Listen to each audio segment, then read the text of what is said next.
The International Space Station was an important catalyst in the improving of world relations after the Cold War. Through a collaborative effort in low Earth orbit, the International Space Station worked to break down the barriers of international diplomacy. The transcendence of space travel into a program of collaboration is remarkable because of the murky origins of rocketry. The work of Dr. Wernher von Braun during World War II was incredibly groundbreaking, yet motivated for sinister reasons. His work on the V-2 rocket provided the basis of all future space travel. The next couple of decades proved tumultuous at best. First living being in space, first man in space, first man in orbit, landing a probe on the moon. Records and firsts were constantly being broken by both the United States and the Soviet Union, empowered by the technology they had received on their march to Berlin.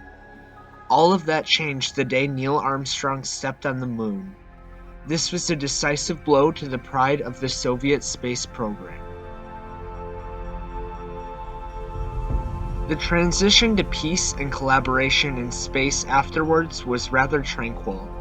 The Apollo-Soyuz test project served as a symbolic conclusion to the space race. A collaborative effort between the United States and the Soviet Union, the Apollo-Soyuz test project had each country launch their flagship rocket into low Earth orbit and then dock the two capsules together in an unprecedented symbol of unity. The mission was capped off by a handshake between American Thomas Stafford and Soviet Alexei Leonov. The International Space Station had been a topic of great debate across Americans in the early 1980s. Is a permanent presence in space necessary? Would it keep the United States safe when a threat from the Soviet Union constantly loomed overhead? The debate about whether a presence in space was a waste of money or a necessary precaution raged on until Ronald Reagan delivered the 1984 State of the Union address. America has always been greatest when we dared to be great. We can reach for greatness again. We can follow our dreams to distant stars, living and working in space for peaceful economic and scientific gain. Tonight, I am directing NASA to develop a permanently manned space station and to do it within a decade.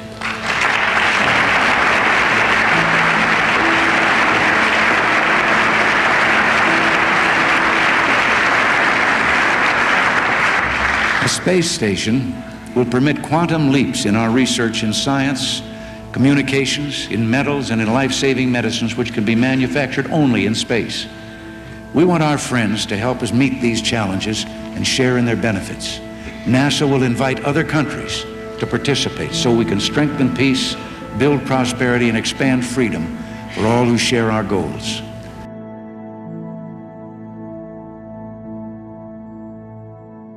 The International Space Station was assembled slowly, piece by piece over the course of 2 decades. The first module, Zarya, was launched on board a Soviet Proton rocket, followed soon after by American components aboard the Space Shuttle Endeavour. Near the end of the decade, both Japan and the European Union launched their own modules to the International Space Station. Today, groundbreaking research is being done on the International Space Station year-round. Some famous inventions that have come by way of the ISS are artificial limbs, insulin pumps, firefighting equipment, solar cells, and even memory foam.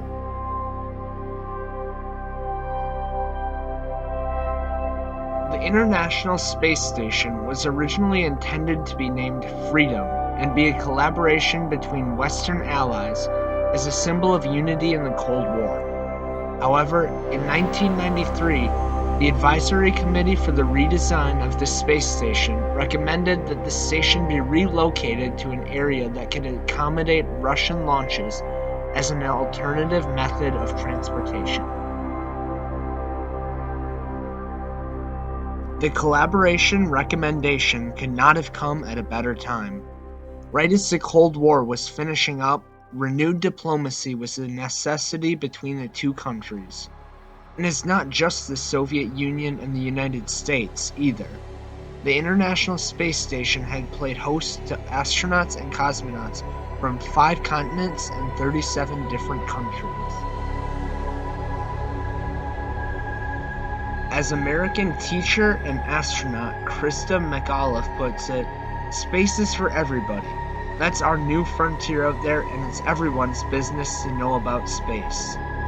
No matter the country you are from, no matter the color of your skin, no matter the god you pray to, the cosmos are far-reaching, possibly infinite. Surely there is enough room for all of us.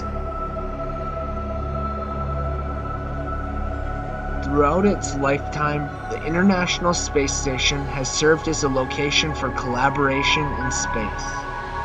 Whether it be by experimentation or diplomacy in space, the ISS has served as a catalyst for improving relations between astronauts, cosmonauts, and taikonauts, as well as between their countries back on Earth. The International Space Station truly has broken down the barriers of international diplomacy.